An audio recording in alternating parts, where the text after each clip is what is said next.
I can guarantee you'll be able to script by the end of this video. This guide covers all the scripting essentials and you can always come back to this video whenever you need it. Feel free to jump around using the chapters. Let's get started. The very first thing you want to do is go to roblox.com/create. Once you're on this website, you want to go ahead and download Studio by using the button over here. Once you download Roblox Studio, it's going to open up just like this. Once it's downloaded and opened, you're going to need to sign in. After that, you can go ahead and create a brand new base plate. Once your blank base plate is created, you want to go ahead and close all the tabs that you don't need. Make sure to have the Explorer, Properties, and Output window opened. Up here under the View tab, you can make sure all of these windows are open. I have my Explorer, Properties, and Output window open. The first thing we're going to do is delete the spawn point and place a part. I'm going to click plus on the workspace and click on part. This spawns in a little part for us, and what we can do is go ahead and go to home and use the scale tool to change the part size. If you are watching closely, you can see in properties that the size property has changed. And if you look at some other properties, you can see what the brick color is, if it's casting a shadow, what the material is, and the transparency. If you'd like, you can go ahead and mess around with these properties a little bit. As you can see, when I move the transparency, it makes it more transparent. When you change the material, it changes what the part looks like. For now, I'm going to keep the default settings and create a brand new script. Let's create a script inside server script service. Click the plus beside server script service and create a script. Make sure it's not a module script or a local script. Make sure it is a normal script. When you create your script, you're going to see this line of code right here. This is what we call a print statement. Now that you've created your script, you'll see it under server script service. All these things like the base plate, part, and script are called objects. Even this texture right here is an object in the Explorer. If your script isn't open, go ahead and double click on it to open it up. Next, let's look at printing. Printing is one of the most basic concepts in scripting. As you can see, it says print hello world. This hello world is inside these two quotation marks. Whenever something is inside two quotation marks, it's a string, as it says right here. This right here is considered a string because it is a piece of text. If you run your game right now, it would say print hello world inside your output. To run the game, go ahead and click on this arrow and click on run. This will run all the scripts without actually spawning you in. As you can see, it says hello world right here, and it tells me where it came from. If I click on the script button right here, it brings me to the script that printed hello world. In addition to that, it also shows me what line it was printed on. This is helpful when you have a really complex script and you're trying to debug your code. For example, if your code is stopping somewhere and it's not telling you where it's stopping, you can place print statements in the code to find out where the code stopped working. Next, let's look at data types. There are a few data types I want to go over. The first one is a string. This is a really simple string right here. Inside two quotation marks, you place some text, and that's pretty much all there is to strings. Another data type is numbers. Numbers don't go inside quotation marks. This is because they aren't strings. Any number I type in here will be printed when I run the game. As you can see, as I type this number in, it's printed in the output. There are a few more data types, however the last one I want to look at right now is a boolean. Whenever you see these checkboxes in properties, these are boolean values. For example, if I go to the part and I enable cast shadow, it'll be a check mark. When I disable it, there is no check mark. This means when I click on it and there's a check mark, I just set the cast shadow property to true. And that is what scripting really is. Scripting is basically changing different properties at different times. What I'm going to do is rename this part. Inside the properties, I'm going to go to name, and I'm going to change the name property. I call this part the blue part. What you can do now is go to brick color, click on it and change the brick color. I'm going to use this electric blue right here. Now if you go back to your script by clicking on it here or double clicking on it here, you can actually change these properties. To do this, what you want to do is type game.workspace. So now you're going from the game, which is all of this, and then you're doing .workspace and then .part. Lua is a case sensitive language. That means all these capitals need to be capitals. If I were to type this with a lowercase b, it's not going to work because this has a capital B right here. Next, I'm going to type .cast shadow and I'm going to set it to false. This may be a bit confusing right now, but what I'm doing is setting the cast shadow property to false. If you remember what I just said, that means when you click on this part and look at cast shadow, this checkmark will not be there. Let's go ahead and run the game and see if the code works. Let's click on the part and as you can see, the cast shadow does not have a checkmark. This means cast shadow is set to false, just like we set it in the script. Next, let's learn about variables. Before we actually learn how to create a variable, the first thing I want to show you guys is exactly why we use variables. I'm going to change the cast shadow, transparency, and material property of this part. As you can see, this part's material is leafy grass, the transparency is 0.5, and the cast shadow property is false. I did this in the script by typing these three lines. So remember, it goes game.workspace, .bluePart.castShadow. And it does the same thing for these other lines of code. It goes through the whole game, and then we said .workspace, so it's going to go to the workspace. Then we said .bluePart, so it's going to go in the workspace and find the blue part, and then it's going to look for either a child of the blue part, so anything inside the blue part, or it's going to look in the properties. And since there is a property called transparency, it's going to adjust the transparency. The same thing with the material, it just went to the part and then it looked for the material property. However, this is a lot of code to write out. Let me show you guys why we use variables. All I have to do is type local part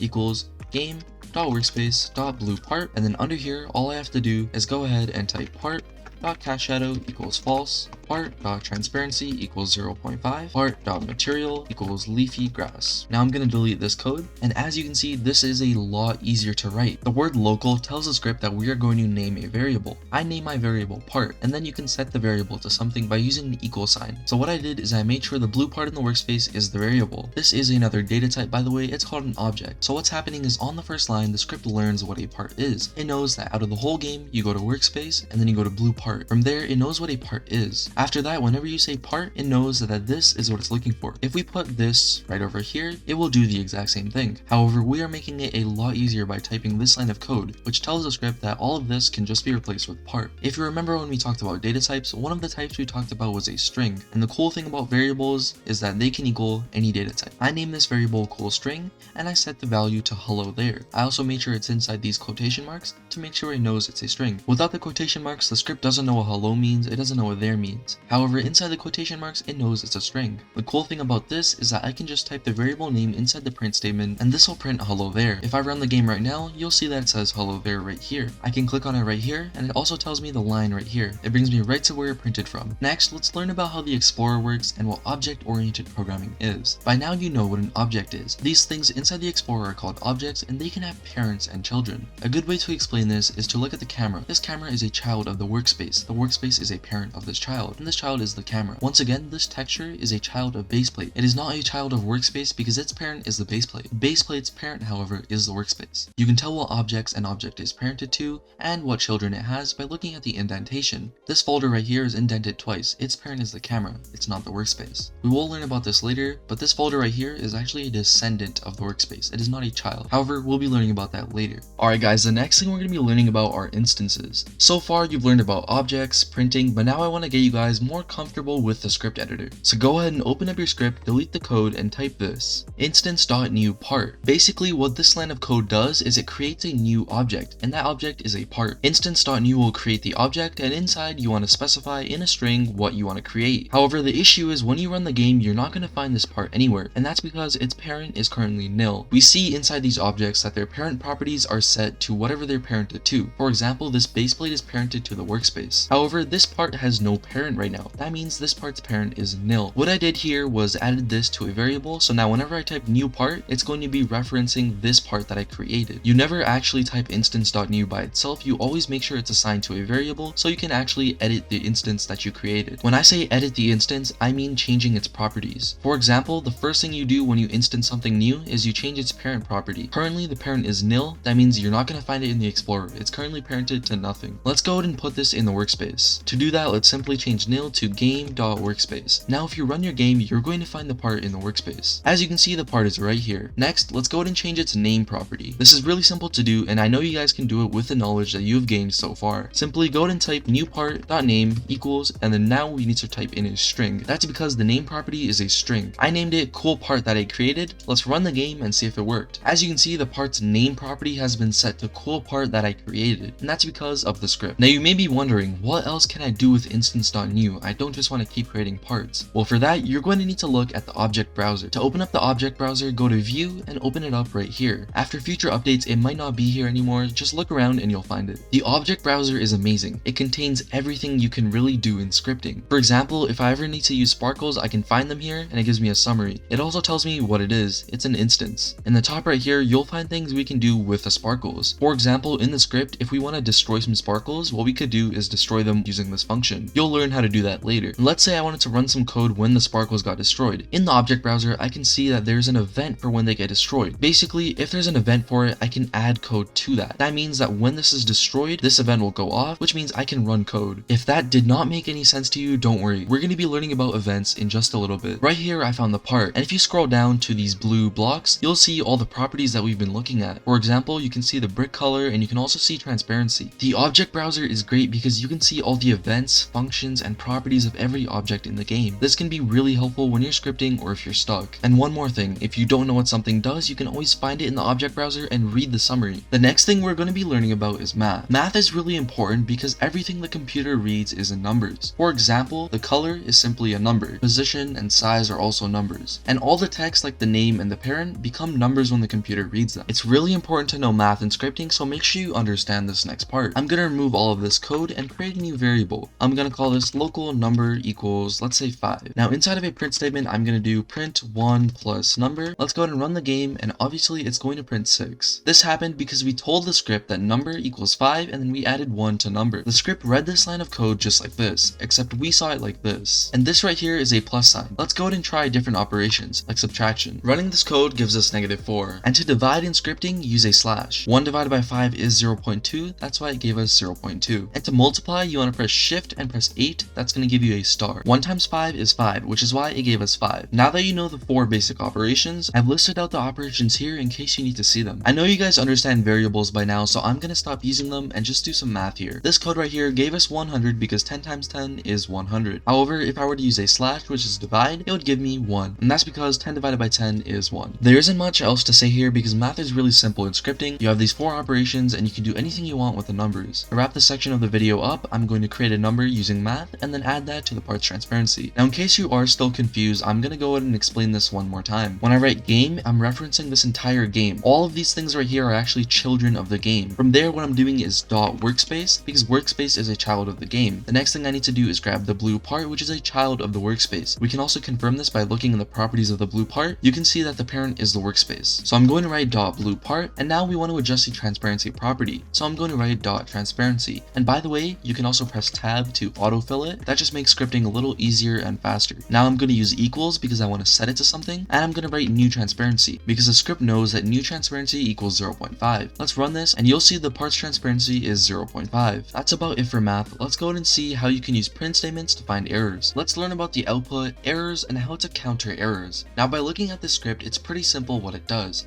First, we find out where the part is, and then we tell the script that part equals game.workspace.bluePart. Remember game, then we go to the workspace, and then we go blue part. From there, we're looking at the part's transparency. The script will set it to 1, 0.3, 5.6, 5.6, 5.6, and then we have a print here. This will actually let us know that the script made it to this line. If you didn't know what happens, when we hit an error, the script stops. From there, it's going to line 9, 10, and at line 11, it's facing the error. From there, the script will stop, and this line will never go. So to show you this, I'm just going to go ahead and run the game. And as you can see, we did get an error here, but let's look at the print statements. The only print statement we can see is line 8. Now I do know it's showing us where the error is and what line it occurred on, but sometimes you won't see this. That's why it's important to know how to do this. So remember what the print statement says, stop the game and look at your script. As you can see, line 8 was printed right here. However, line 12 was never printed. So in order to fix this error, what I've done is for each individual line, I've added a print statement under it. After running the game, we can see line 8, 10, and 12, but we don't see line 14. This means that in between line 12 and 14, the error occurred.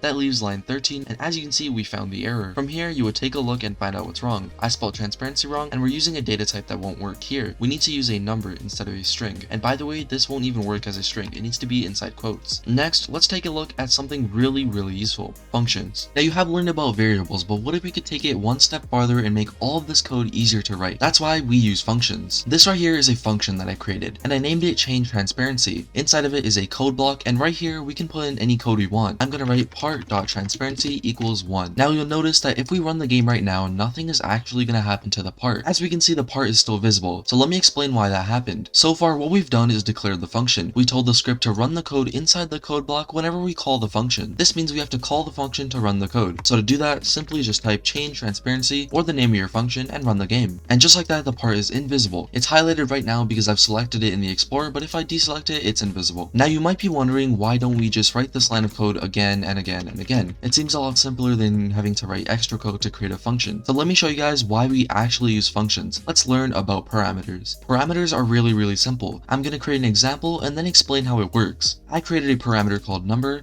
and I've set the argument to 1 here. Let's run the game and you'll see that the part is invisible. The part is invisible. Now let's go ahead and find out why parameters work. Right here I have a parameter called number, and in the script I can use number whenever I want. However, without me telling the script what number, it's never going to know what to set the transparency to. That's why when you call the function, you have to use an argument. And for my argument, I put 1. This means when the script runs the code, it's going to go to the function and it's going to make number 1. So when it runs the code, it's going to see the code just like this. It's not going to see the code like we see it, it'll see it with a 1. And that's because we provided the argument as 1. We can take this one step farther and add multiple parameters. I'm going to call this parameter number 1 and this parameter number 2. I've changed the function to add numbers. We don't need this variable, so let's get rid of it. As you can see, I have number 1 and number 2. And in the function, I'm adding the numbers and printing them. If I were to run this code, it's going to print 3. Just like that, the script added 1 and 2 together and it printed 3. So if you're following along, you'll know why this works. Number 1 became 1 and number 2 became 2. And then the script added them together in the function. Remember, these can be anything, so I can make this 67 and I can make this 5. And when I run the game, it's going to add the two numbers together. Just like that, it printed 72 because the function added the numbers together. Now I'm going to show you a real example using multiple parameters. Right here, I have two parts created. This one is called red part and this one's called green part. Now let's say I wanted to change its transparency. For this, I would create a brand new function called change transparency, and inside the function, I would add the code. But there's an issue. I only want to use one function. However, if I want to adjust both parts, I would have to create multiple functions. To combat this problem, we can create a parameter for the part. Along with that, I created a parameter for the transparency. Now what we can do is type part.transparency equals transparency. Below this function, I'm going to call it in. Let's put the red part in first. Before that, let's create our variables. Local red part equals game.workspace.redPart.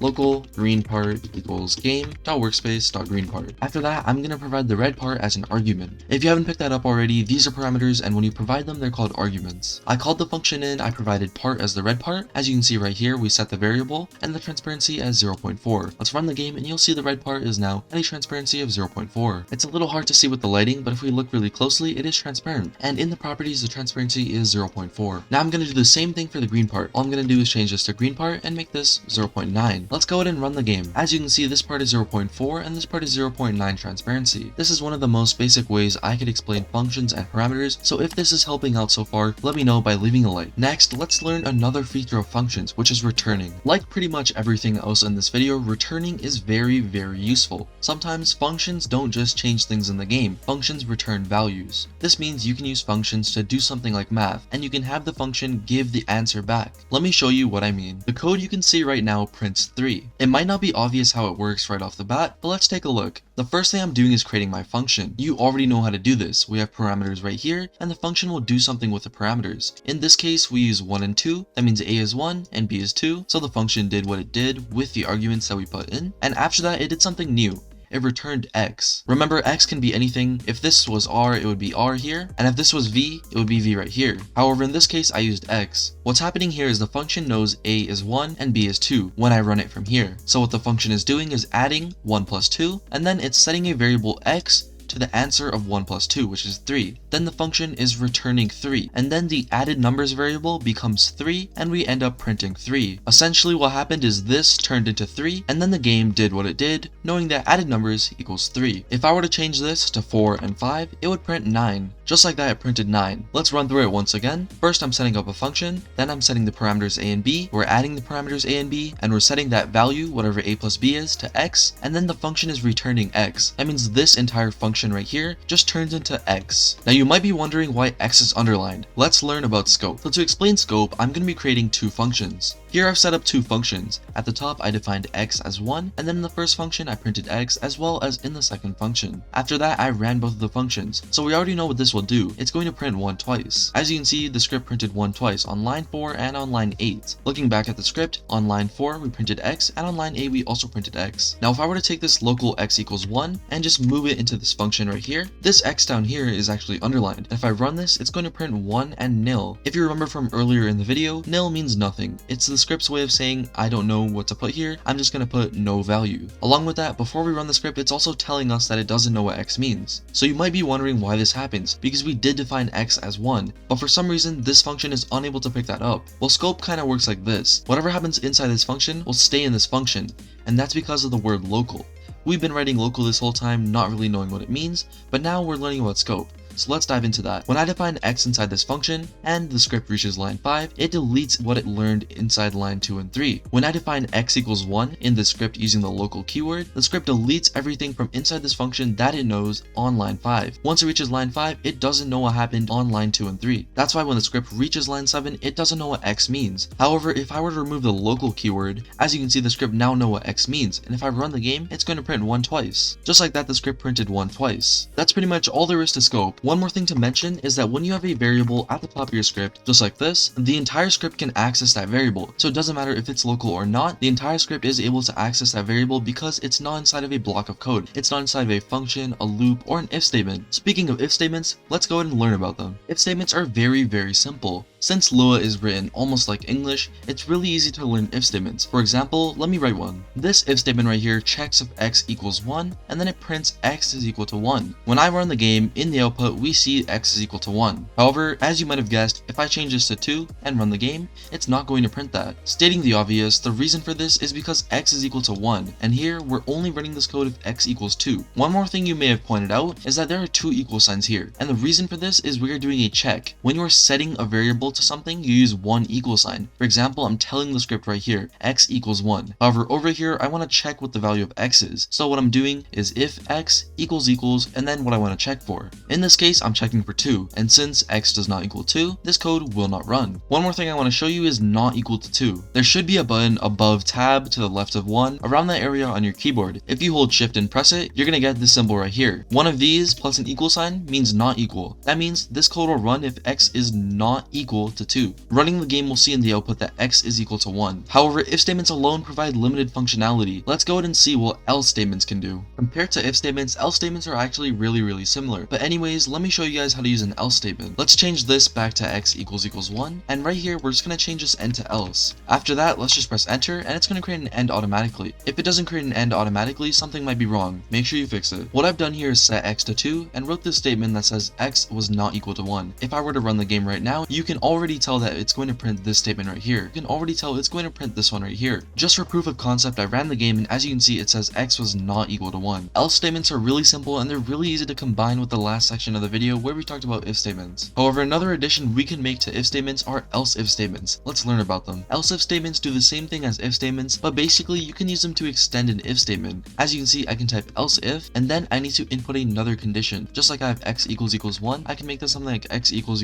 2. After that, just right then. If you read this as if it were English, you would actually be able to understand it because Lua is really similar to English. Let's go through the code. If x equals 1, then it'll print this. However, if x is not equal to 1, it's going to go down and continue on to this line of code. Then it's going to check if x equals 2, and then it's going to print this only if x equals 2. However, if none of these are true, you can also add an else statement at the end. Once again, we can take a look at this. When x equals 1, it'll print this. When x equals 2, it'll print this. However, if none of these conditions are met right here, then it's going to go down and print this. Let's set x to 3 and run the game. As you can see, it prints x is not 1 or 2. Now let's try it again, but let's set x to 2. As you can see, it prints x equals 2. The exact same thing happens when I set x to 1. It's going to print x equals 1. Just like that, I printed x equals 1 on line 4 right here. Also guys, if you end up with these circles on your script anywhere and you're clicking on them trying to make them go away, just know that these are breakpoints and they will cause your script to stop running. To delete them, go ahead and right click on them, delete them. By now you should have a basic idea of scripting. Let's go ahead and learn what services are. The next thing we're going to be learning about are services. You may have seen things like game::get service. This is how we actually get services. In here you would type the name of a service. For example, let's use players. And before that, you do have to create a variable. So I'm going to call this local players equals game::get players. This will give me the player service. Not all services are visible in the Explorer, but the player service is right here. All services have different kinds of uses. For example, data store service is most commonly used to save player data. Let's take a look at the most common use of the player service. If you're a bit confused by what's going on in this line, don't be worried because we're going to look at events and connecting functions later. However, it's really simple. When a player joins the game, we're going to be connecting this function, and inside here you would normally just type the name of a function, but instead what we're doing is just putting a function inside, and it looks something like this. This bracket right here is for this bracket right here, and these two brackets are where you'd put parameters. Once again, we're going to be looking at this later, so let me show you guys how we use player added. What I've done here is use instance.new. We already learned about what it does, and I've created a folder. What I've done here is got a parameter for the player that's joining the game, because this will go off every time a player joins the game. It's going to run this code every time a player joins the game, and it tells you what player joined the game right here. So now that I know what player joined the game, I can actually use that in the function. So what I've done is created a folder using instance.new. I've named the folder leader stats, and I've set the parent property to player. Remember, as I said in the beginning of this video, scripting is just changing different properties at different times. What we're doing right here is creating a new instance, and we're setting the name property, and then we're setting the parent property. Same thing over here. We're creating a new int value. If you don't know what that is, click plus and create an int value. This value is a value where you can just set a number of any kind. You can't set a decimal number. It's not actually going to work out. So what I've done is actually change the name property to coins, set the value property to 5,000, and set the parent property to leader stats folder. When I hop into the game here, you'll see that I have 5,000 coins in the top right. So let's take a look at exactly why it did this.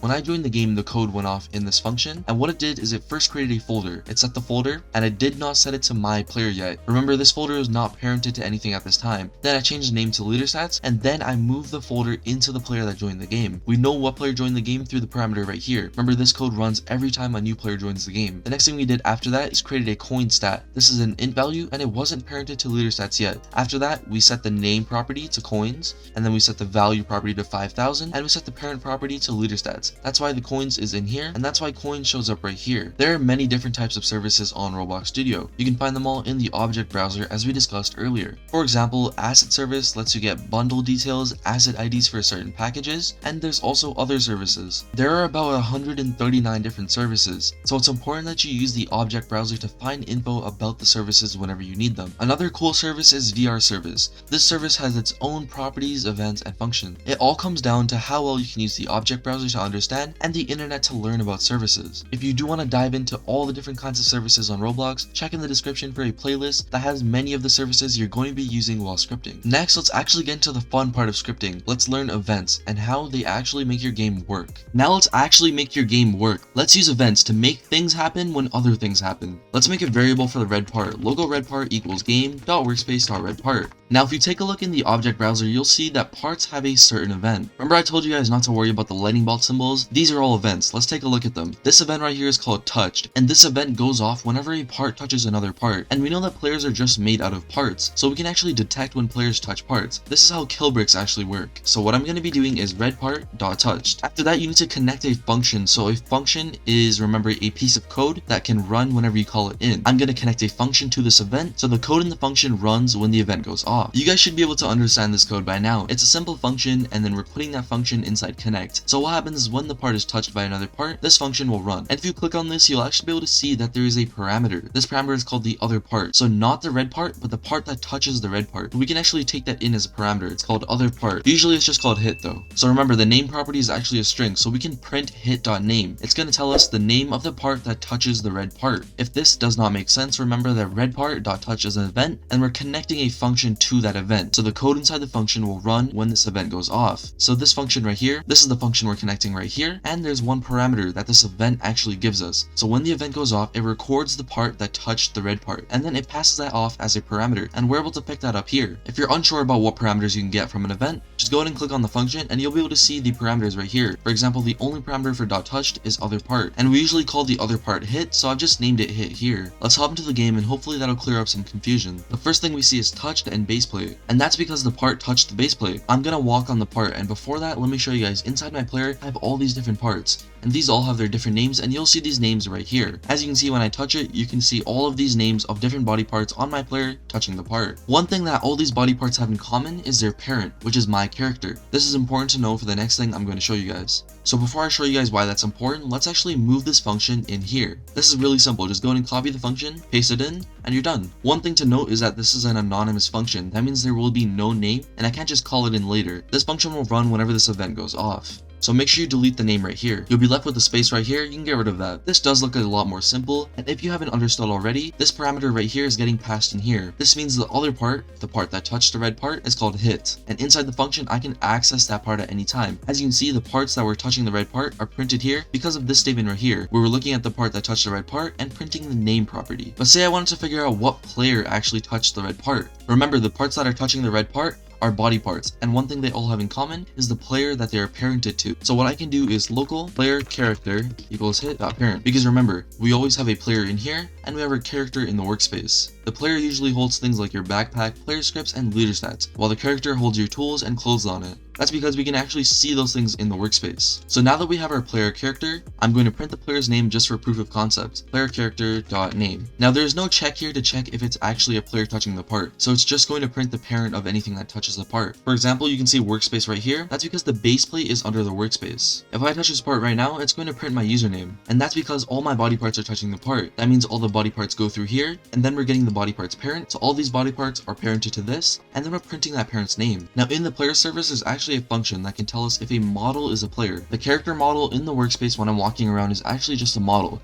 It's named my username, just like that. So let's get a variable for the player service, local players equals game get service players, and now let's call in the function. I'm going to make a variable for the player. If you remember returning, what this function essentially does is it returns the player, and it doesn't return the player in the workspace. That's the player's character. It returns the player right here. This helps us access things like the leader stats, backpack, and player scripts. But remember, this function will return nil if the player character isn't actually a player's character. For example, we saw the workspace, and since the workspace does not correspond to a player in players, it's just going to return nil. Just to prove this concept, let's print player name and try it again. As you can see, when the base plate touches the part, it gets the parent of the base plate, and then it runs that through get player from character. And since the workspace isn't a character of any player, it's just going to return nil, and since we told it to print whatever it returns, it's printing nil. Now if I were to step on this red part, it's going to print my username, and that's because when I step on it, my body parts become the hits, and then we get the hits parent, which is me, and then we run the parent through this function, and it returns the player. And the player that it's returning is my player inside the player service right here. That's actually pretty much all there is to events. You can look through the object browser and find all these different types of events. Some events are standard and they're on everything, like ancestry change, descendant added, and other ones are unique. For example, activated fires whenever you click the left mouse button with a tool. When I say fires, I mean running the code that the event is connected to. For example, the touched event is connected to this code here. Next, let's look at the difference between FindFirstChild and WaitForChild. Running this code right now prints the color really red. That's because we go into the workspace and we find the red part, then we print its brick color. However, if the red part was not there and I run the game, it's going to error the script. As you can see, the script has an error and the print statement below it did not run. To further demonstrate this, I printed code reached line 4 and it didn't print that, and that's because after this line, the code didn't run. It didn't even run line 2. That's of course because of the error. So what do we do if we don't know if there's going to be a part there? For example, if we were looking for a tool inside a player's character to check if they were holding it or not, we would use FindFirstChild. So right here, I'm just going to change this to FindFirstChild,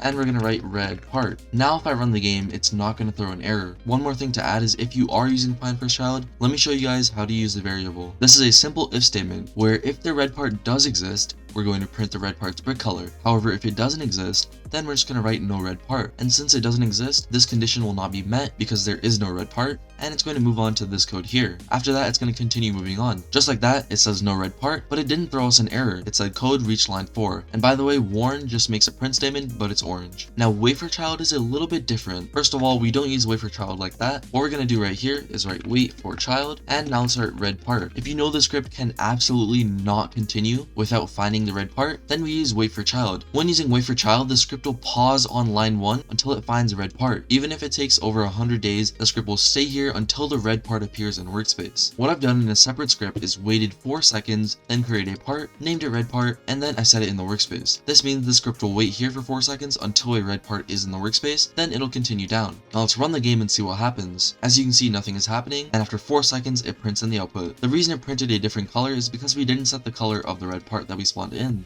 For example, if we set the part's color to lime green and run the game, after 4 seconds, it's going to print lime green and code reached line 4. And if you don't know what brickcolor.new does, basically whenever you're setting a brick color, instead of writing a number or a color in a string, we write brick color and then we create a new brick color by writing .new, same thing as instance.new, and then inside the brackets we write the color. Now to test your learning so far, I'm going to give you guys a little challenge, but before that, I just want to show you guys something about the humanoid. Remember, every player has a player inside players, and they have a character inside the workspace. And we can use getPlayerByCharacter by passing in this model as a parameter, and it'll return this player. But that's besides the point. In the workspace, if you look inside your character, you'll find a humanoid. This humanoid holds a lot of properties about your character. For example, when you jump, this value goes true, and when you sit, this value goes true. Along with that, it also holds your jump height and your walk speed. However, the property we want to focus on is health. When health is set to 0, it kills your player. Now that you know this, see if you can modify this code to kill the player. Go ahead and try it out in Roblox Studio, pause the video right now, and I'll reveal the answer in a couple seconds. Don't worry if you couldn't figure it out. I'm going to show you guys exactly how to do this in a script right now. Let's say we wanted to make this green part kill players when they touch it. The first thing we do is get a variable for the green part, and we know that in the object browser under part is an event called touched. That means we can use that event in the script. Let's write green part.touched connect function. Clicking inside of here tells us there's another part. And remember, when using touched, we usually just call it hit. However, no matter what you name it, it's going to give us the exact same thing, the part that touched the green part. I want to use get player from character, so let's go ahead and create a variable for the player service. Local player equals players get player from character hit.parent. If you don't understand this line, feel free to go back in the video and learn this section again. Now let's check if there's a player. Remember, if the part is inside of a model and that model is not a player, then player will just be nil here. So let's do if player then, and now inside this code we can assume that the player variable actually belongs to a player inside players. And what I've done here is use FindFirstChild to check if there's a humanoid inside the player, and then if there is a humanoid, we're going to set its health to 0.